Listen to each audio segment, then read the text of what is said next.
You would not see any changes unless you addressed what is driving and motivating the human beings that are interacting with these policies. We have seen many new capabilities, new authorities, new you name it, and then been disappointed by the outcome. And I think that's because we are not addressing with adequate focus and attention these organizational challenges.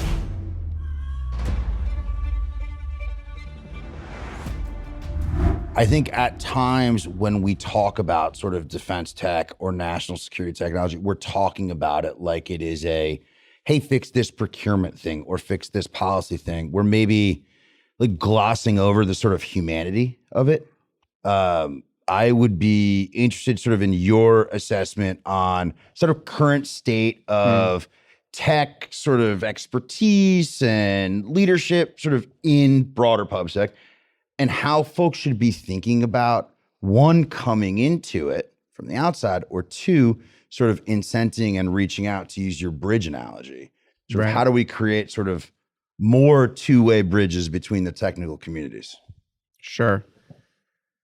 This is the signature issue for me. I mean, I am not a technologist by training, and I don't really see myself as a tech executive. I mean, I really began running a leadership development organization in OSD policy. I've been a people person from the start, and the thing that propelled me into this question about great power competition and technology was actually being on the Force of the Future task force that Secretary Carter established in 2015, which viewed this lens of modernization and American competitiveness exclusively through the lens of talent.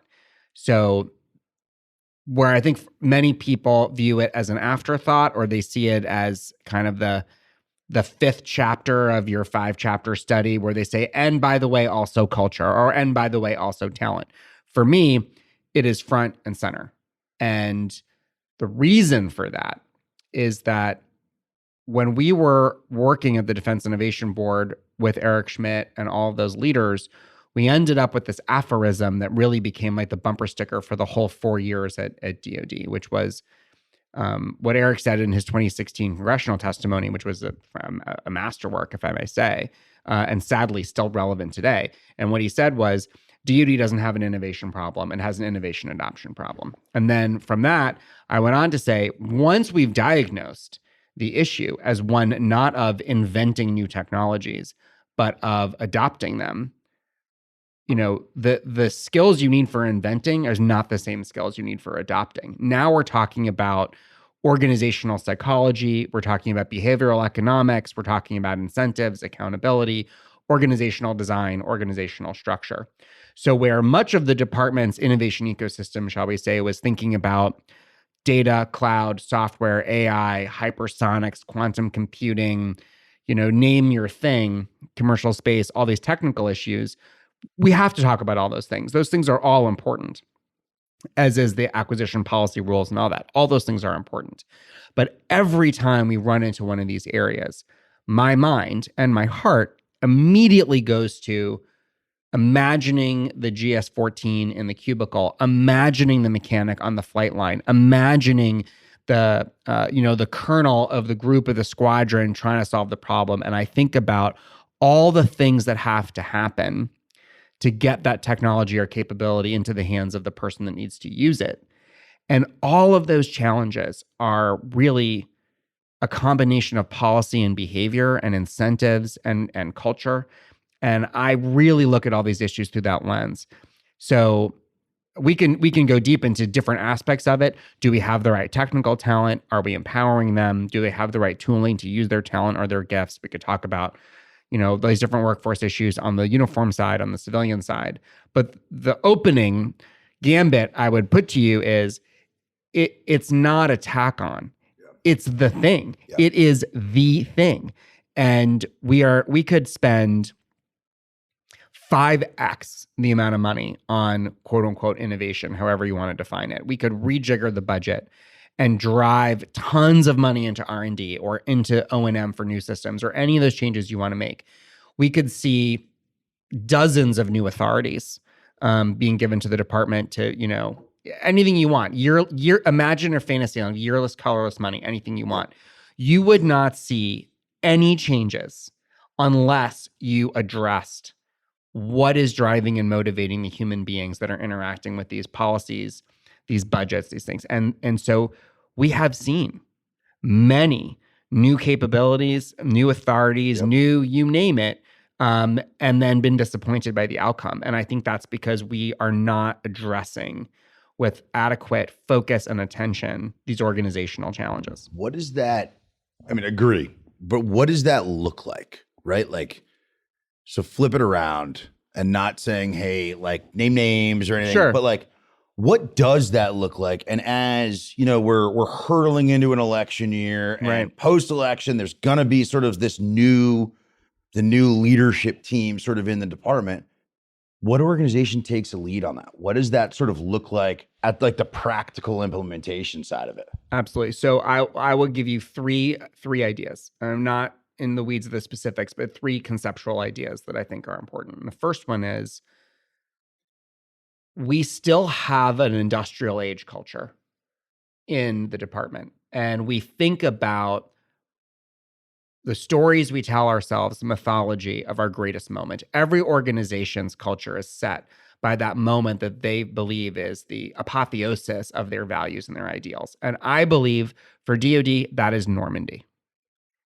And so when we ask people to think about, the last time they felt the most proud of our country and our military, I think they think about what we did then and there, and the courage and the heroism and the sacrifice. But from a acquisition standpoint, right, that was the mobilization of the defense industrial base for mass industrial scale production. And the idea there evolved into the total quality management movement and Deming, and this whole notion really during the 60s and 70s that the way you got to quality and scale and mass production was through consistency. So we have this notion of mass production of all aspects of our culture. And you combine that with this attitude about elan of American forces and the way we train our NCOs and the sort of rugged individualism of the American spirit gives rise to this idea that, if anyone should fall on the battlefield, there's someone else that is capable of just taking their spot. And it creates the sense between these two things that, everything is just interchangeable. People are interchangeable. Stuff is interchangeable. We don't really want to optimize for things being unique. And we really want to think about things at scale. And that is not the mental model of how innovation occurs. If you flip it and you think about what is the popular culture around entrepreneurship in America, and now entrepreneurs are celebrated by Gen Z, like athletes and artists, right? We have this now cult of the entrepreneur and the lone creative genius. We have an equally incorrect idea about what it takes to make innovation in the commercial world, where we have this notion of, it's the entrepreneur living out of his car, nobody believes in his idea, but then he has some sort of breakthrough and everyone thinks he's crazy, but then he turns out to be a genius. And it's the solitary genius theory. And that is also equally incorrect. That has nothing to do with the reality of what it takes to be disruptive and to be entrepreneurial and to be innovative. And so the combination of these two cultural sort of icons has led to a total absence of understanding of really what would it look like to foment and encourage a culture of innovation and entrepreneurship in the military.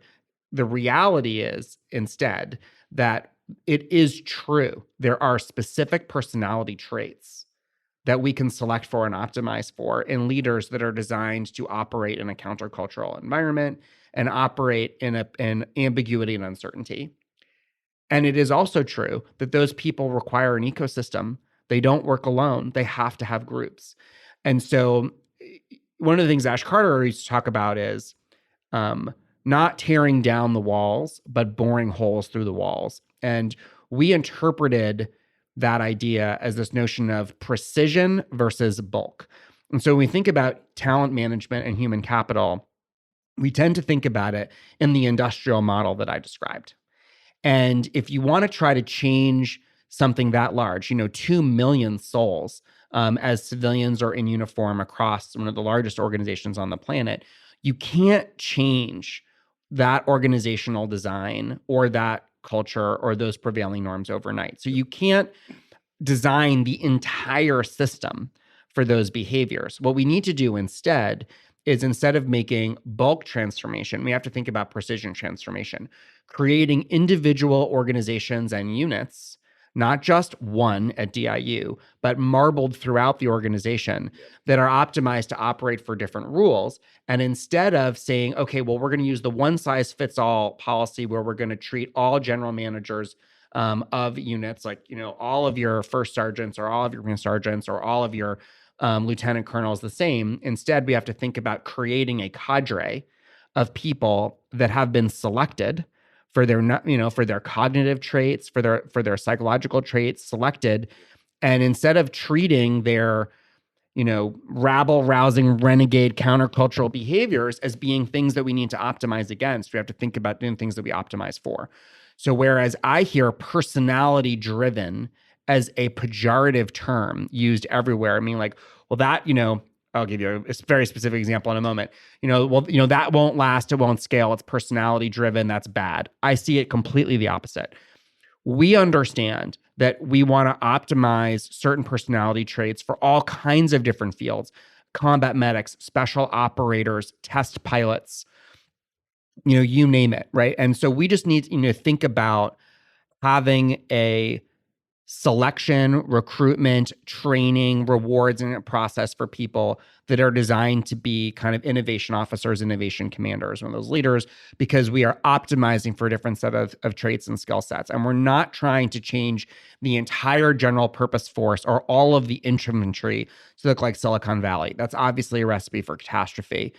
And a straw man argument that many people level against the kinds of changes that we like to see. Yeah. Instead, we're saying, like, okay, let's be specific. There's a certain type of organization that I need in certain quantities, and I need to have a certain kind of leader with a certain skill set. And instead of dismissing it as personality driven, we're going to say that's not a bug, that's a feature. I actually want to optimize and design for having leaders that operate and think that way. And by the way, this is not a weird frontier of social science. The most widely used personality test is the Big Five personality test, the Hogan. And one of the five is openness to new ideas. And I was told that there was a study done by the Army that showed that there was an inverse correlation between openness to new ideas and being selected for command at 06.